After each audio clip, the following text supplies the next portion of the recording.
Today we will talk about how can you choose customer information on your Shopify app. We're going to figure out the solution on how you can do that on your app. So all you have to do, you just go down, click on this sign down here. So when you click on this sign, it's going to show for us a list like this.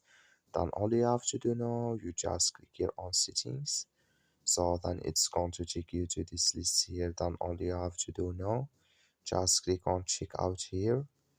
So then you come to this list here, then you come here to customer information, and here can you choose for your full name here if you want to add only require last name or require first and last name here, or here your company name if you want to add don't include or optional here or required, and here for address here if you want to control it to for address, and here shipping address phone number.